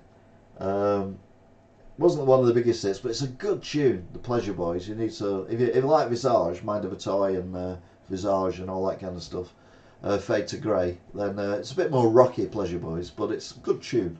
It's a bit like Don't Pay the Ferryman by Chris de Burgh. I don't like Chris de Burgh particularly, but Don't Pay the Ferryman is a good tune because that's a bit rocky as well. The Pleasure Boys caused a stir after they were caught on cameras simulating sex acts on stage for a Valentine's weekend special, and fans were left wanting more. Apparently they're also hung like horses as well. I wouldn't know, because, you know, I'm hung like a horse, it's just unfortunately seahorse. COVID-19 vaccine side effects become known after spike in 3 conditions. Alright, so we're finally getting the long-term effects, side effects from something that we didn't test long-term on people back in the day. I didn't have it, by the way. A new report from the Global Vaccine Data Network analyses the data for 99 million people and found that pretty much all the variations of the COVID jab have led to heart issues. As I said a week or two ago, there's a higher rate of under 40s dying than have ever happened in the history of, apart from wars, of the numbers being taken for ages, and it's only since the COVID vaccines were given out. But like I say, I never had the COVID vaccine. I was either very stupid, very clever, or I just don't like people touching me and sticking things in me. It's probably the latter one, I'll be honest. Human poo. Is it? I tell you what, this episode, or whatever you want to call it, this broadcast has been full of shit. Human poo falls from hospital ceiling on matron with serial defecator at large. Human faeces have been repeatedly found strewn across and hidden around the male staff changing rooms and toilets for the hospital's operating theatre department, according to multiple internal incident forms filled in by staff. I mean, why? Why would you do that? Why would you do that? Navy sailor sacked over X-rated videos, bags £500,000 in sexiest sex tape contest. Zach Blackman, the Royal Navy sailor who was sacked after filming racy videos on HMS Prince of Wales, has bagged £500,000 in a contest to create the world's sexiest sex tape. I can only assume, looking at that, if it's the world's sexiest sex tape, he's not going to be in it. No offence. I'm sure some people will find that very attractive. Very poo heavy tonight. Yes, indeed. Amazon tribe rip outsiders apart with huge 7-foot arrows fired from 800 foot. And why not? Problem is, where did they get the hats from? Probably people they killed. As illegal logging operations chip away at the forest they have called home for tens of thousands of years, indigenous tribes people are fighting back with a primitive but terrifyingly effective weapon, and good on them. They're the people trying to save the lungs of the planet. They don't know they are. They're just saving their way of life. But yeah, if they're illegal loggers, then, you know, rip their guts out. I couldn't care less. Met Office issues danger to life weather warnings with flying debris risk again. This is for Thursday, February the 22nd. This was issued for. Forecasters of the Met Office have been forced to issue 2 weather warnings for tomorrow as a storm looks set to batter the country, posing a danger to life. Do you remember it being windy on Thursday?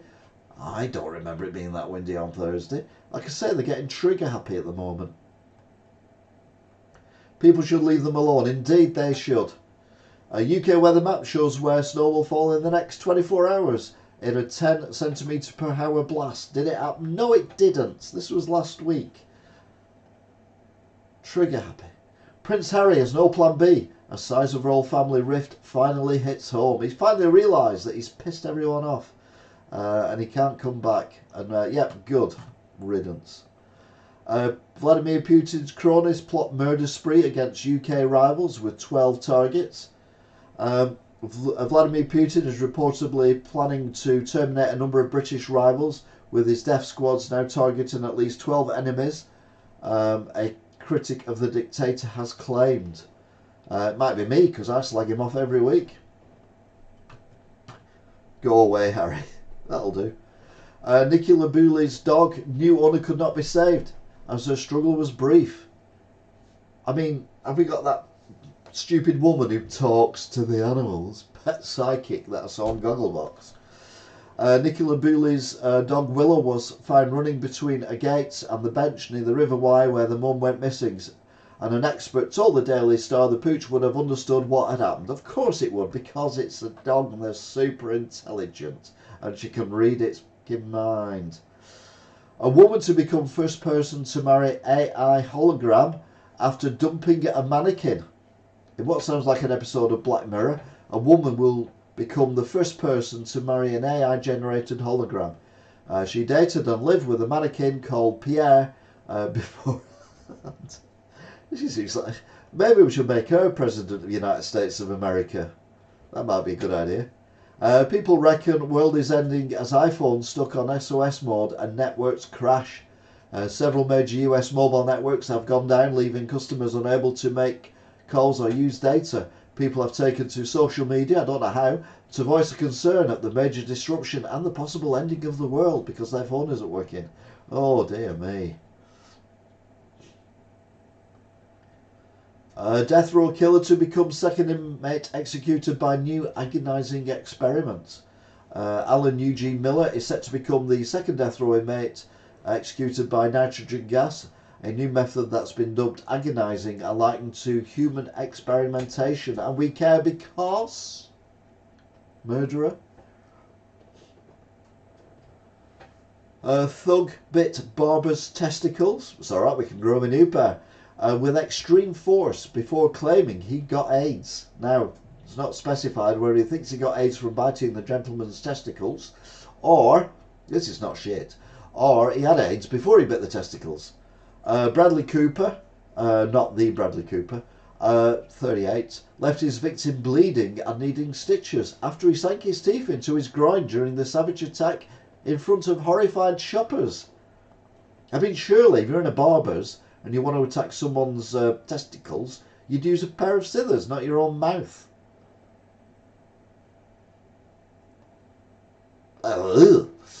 King Charles cancer more dangerous than public knows at succession plan made. This is what I was talking about earlier.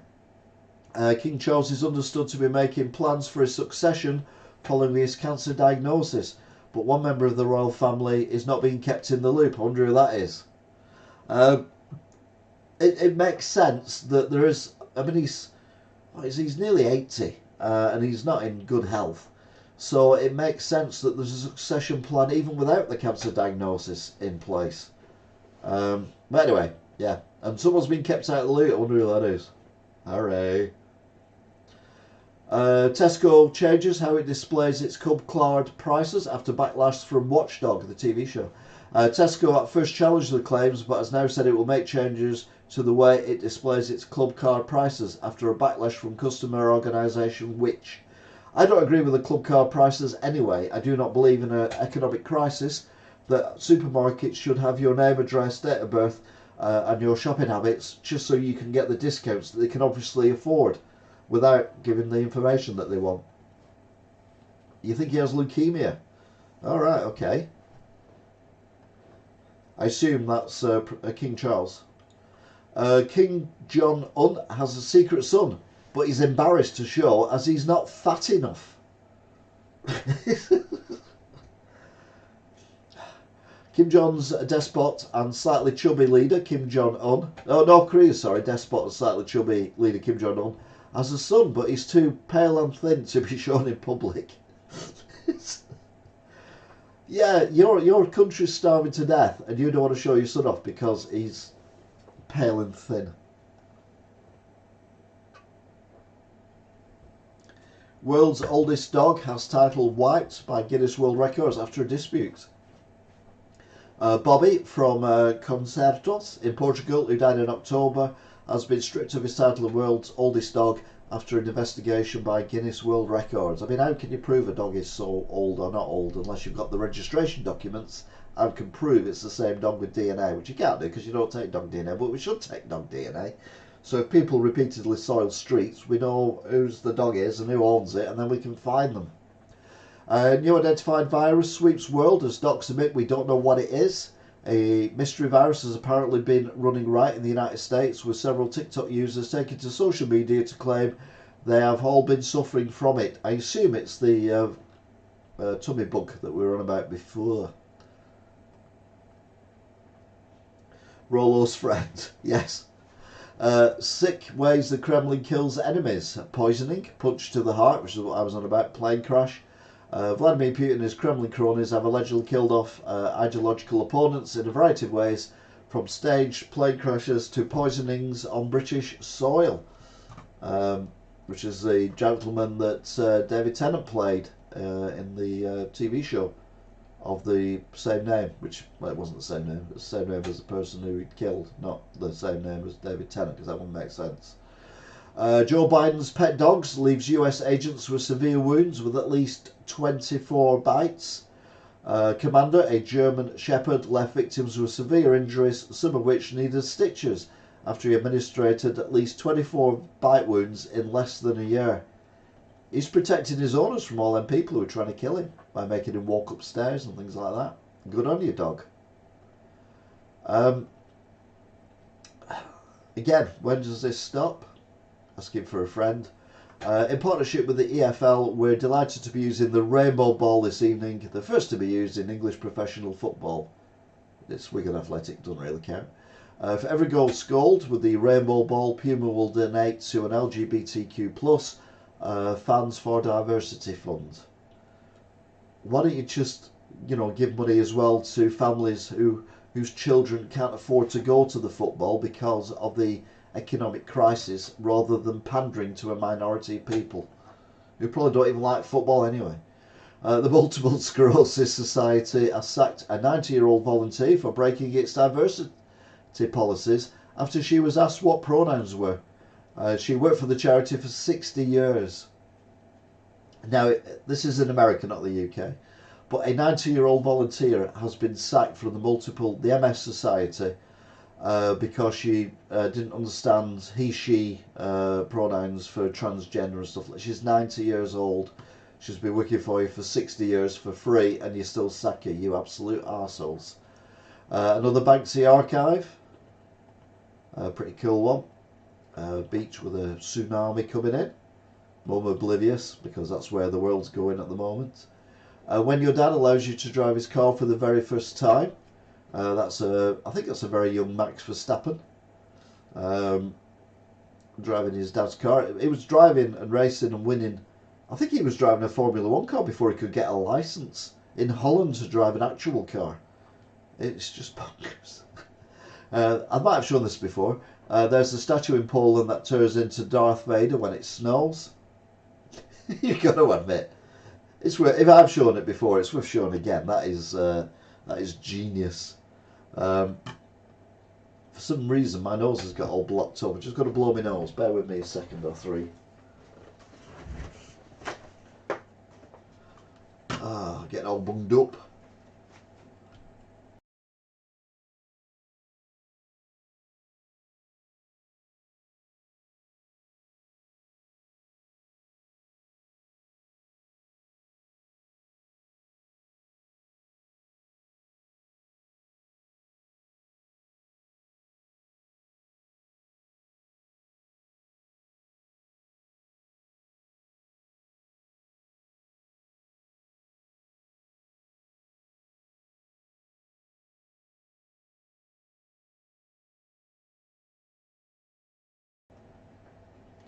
Well, that didn't go according to plans. It wasn't in my nose, it was in my throat, which nearly choked me to death. I'll sort that out in a bit. Oh, I have suffered from Qatar for a while, so yeah. Even though I've never been to Qatar, I still suffer from it.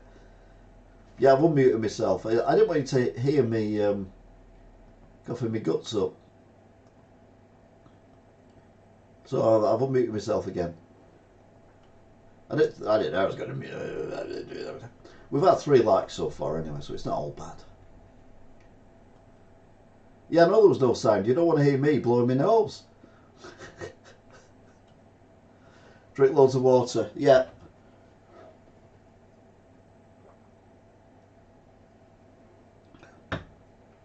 The Labour Party are really, really nice people.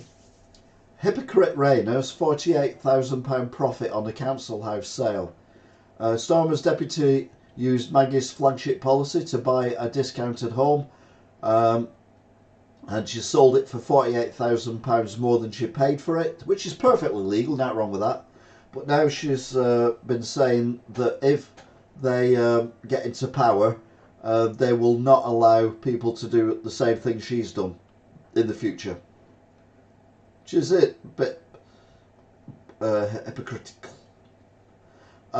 NATO ally begs United Kingdom to consider conscription as war threat looms. Conscription hasn't been used in the UK since 1960, when it was introduced after the Second World War and made all men aged 17 to 21 serve in one of the armed forces. To be fair, I don't think necessarily for a war that's a good idea.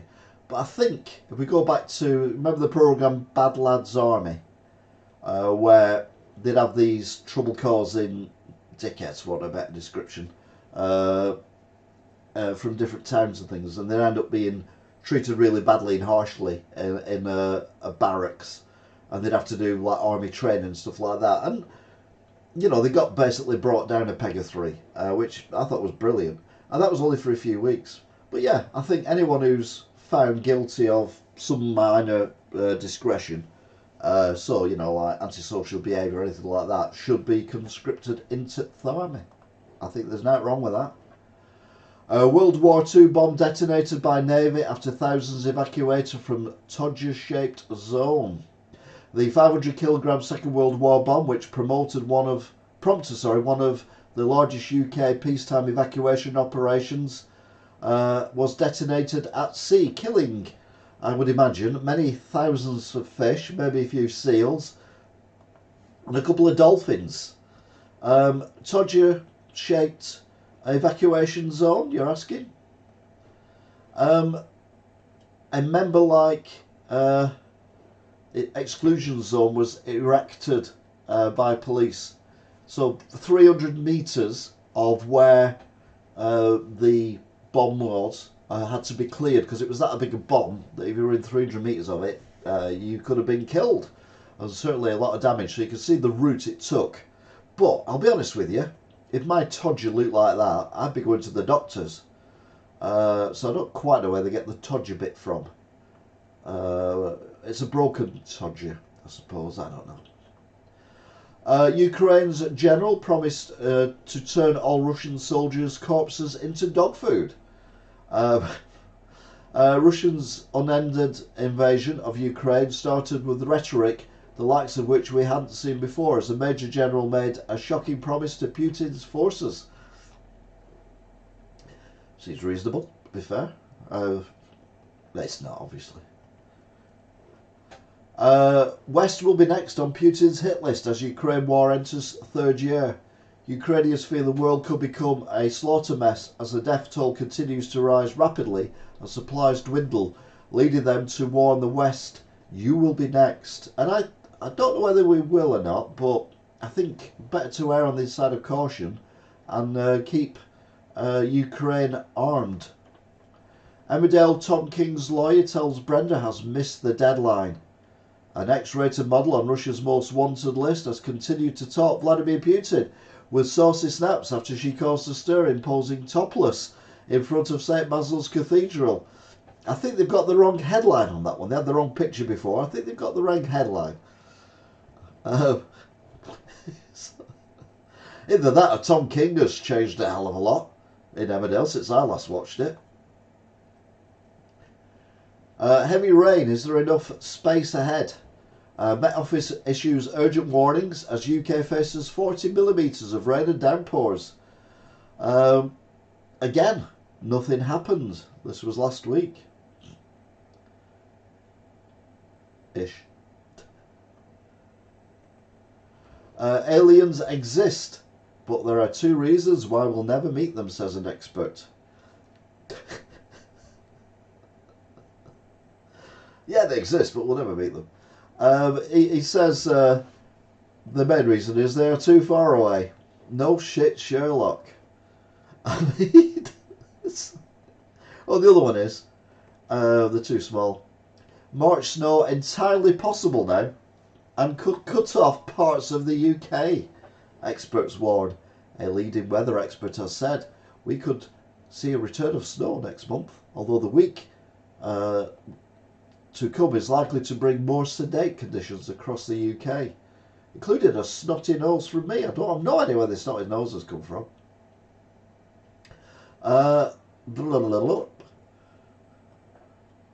Scientists debunk average penis size and what women actually prefer. Penis size has always been a huge topic of anxiety for lads, but it really does matter to. But does it really matter to women? Now a study from the University of Kent looked into all of those worries, and apparently 5.1 is the average, and a girth of 4, which I don't quite understand how you work that one out. And that's what women want as well, because if that's the average, I assume that's what women are designed for. I don't know, I'm not an expert on these things. Hungry seagull attacks woman on holiday and nicks mini egg from inside her mouth. A woman on a family holiday in Scotland when she was ambushed by a bird which smacked her in the face and stole a chocolate mini egg directly from her mouth, leaving her blooded and bruised and a little bit pissed off as well, I would have thought. I can't have chocolate eggs because it's milk chocolate. I can't have milk chocolate. Russia has war planned to devastate UK without a single shot being fired. Thank God for that. Russia's attempt at conventional warfare in the UK would see them take out the military bases, electric power supply and internet without firing a single bullet, an expert has warned. I've often said that politicians watch this and they use some of my advice. It's obviously Putin watches it as well. It says yes, that man must die, but he's got a bloody good idea about the future of warfare. We will use cyber attacks in order to destroy everything, because I said that about 2 weeks ago. Yeah. Weather maps show snow as far south as Devon and Greenland pattern to impact UK. New weather maps show the -3 cold snap will hit on March the 1st, with much of the UK waking up to frost, ice and snow, including areas as far south as Devon and Cornwall. Uh-oh, Vlad's been on.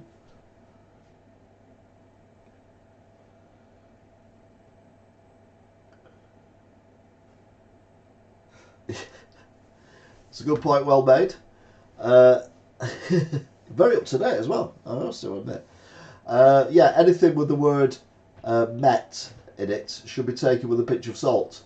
Yeah, because as I've said before, they are very trigger happy. Has anyone ever told you look like Elon Musk a little bit? No. I've been told I look like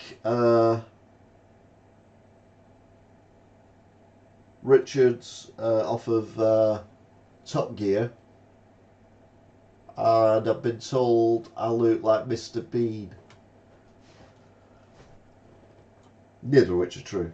A woman married a zombie doll, and now she weds an alien figure in a ceremony with 10 doll kids. Woman. Felicity Cadlick, who married her zombie doll Kelly back in 2018, tied the knot with her alien figure boyfriend on Valentine's Day and promised to love him unconditionally. Oh, yay. True love is alive and well. Monsterland Woods, where locals regularly spot UFOs, floating orbs and Bigfoot. Ever since a bloke who said he was searching for a terrifying monster vanished, rumours of ape-like bee sightings on a spooky Massachusetts forest have been rumoured. But not. And again, fantastic picture there, well done. Which brings us nicely to Elon Musk's breaking news. To be fair, I'll take that because I'm about 20 years older than Elon Musk. So yeah, we'll go with that. But I don't look anything like Elon Musk. So yeah, the breaking news. This is a bit where I can't see what you're writing, because when breaking news comes up, it covers up the bit. Sadiq Khan calls for zero tolerance for politics of division. Isn't that the whole point of politics? Not to agree? That doesn't make sense. New 2 billion town where 7,000 homes will be built on edge of famous UK city. Flood alerts issued across London as Met Office shares another weather warning. I suppose they're going to hit sometime, but it's like trigger happy. Drivers warned of the most expensive petrol prices around the UK. A footballing icon, former England and QPR forward, dies. Cabbage is low in potassium, phosphorus and sodium. Well, good. Thanks for letting us know. Ian Titch Amy, lead singer, guitarist with Dave, Dee, Dozy, Beak, Mickey and Titch, has passed away. There's an obituary you can see on the Telegraph. Incredibly posh commuter villages where houses are £130,000 more expensive than London. Cheap bikes up for grabs after at Accrington shop after 600 saved from landfill. That's nice. DUP issues new warning to anyone claiming PIP. UK steam train ride feels like going back in time between two beautiful towns. Tesco's double club card event to end tomorrow. Police recover body of missing boy 17 who fell into Rudyard Lake. Ukraine war live. 31,000 Ukrainian soldiers killed since Russia invaded, Zelensky says. I'm sure more Russians have been killed though, I'll be honest. Israeli war cabinet meets amid hope of new Gaza truce. Long-serving Conservative MP Lord Cormack dies aged 84. Abolishing inheritance tax would boost workforce by 300,000, says trust-backed economists. Well, we know how to trust the trust-backed economists. And An X Factor winner was forced to cancel the show after selling 27 tickets. Doesn't say who it is.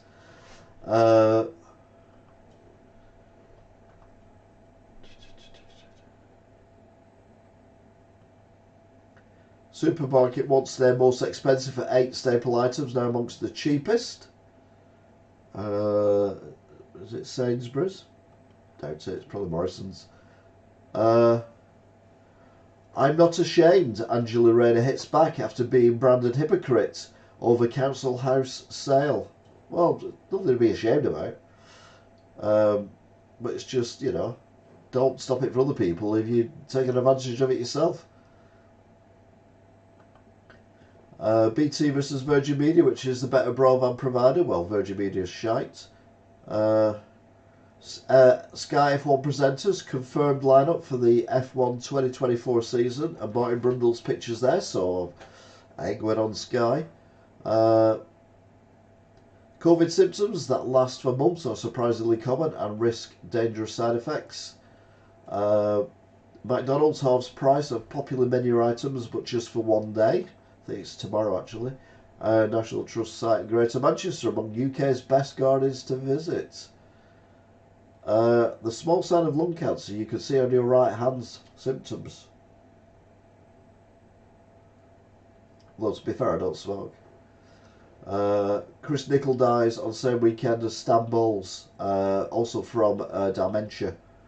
So 2 footballers who famous for heading balls back in the day when they were cases, i.e. the 70s and 80s, have died of dementia, which is announced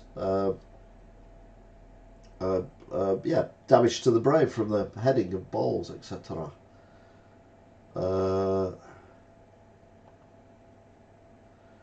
So that's it for the breaking news.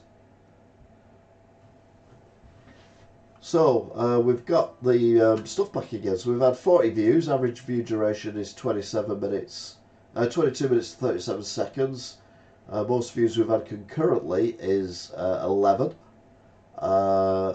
We've had 4 likes. We've got 8 people watching at the moment.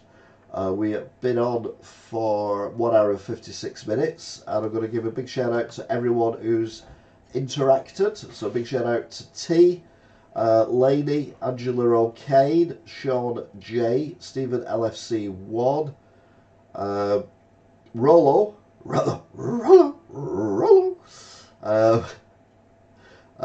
sorry, Andrew the Cyclist, Billy Shears.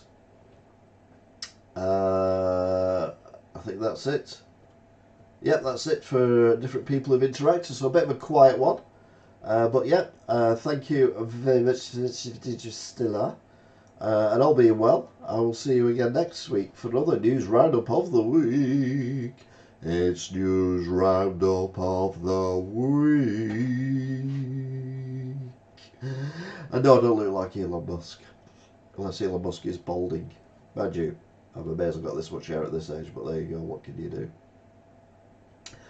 Sean, if you're not Sean, JT, if you're watching or listening on your podcast, I've been off for 2 hours, so you're entitled to a break now. So yeah, nighty night everybody. Thank you for watching, and I will see you all again next time. So I'll be seeing you. Until then, bye. I've gone now. I know that the cat will come up now, wondering what I'm doing, thinking I'm going to give her a nice stroke. But I'll say goodbye to everyone else now. Dum de dum de dum de dum.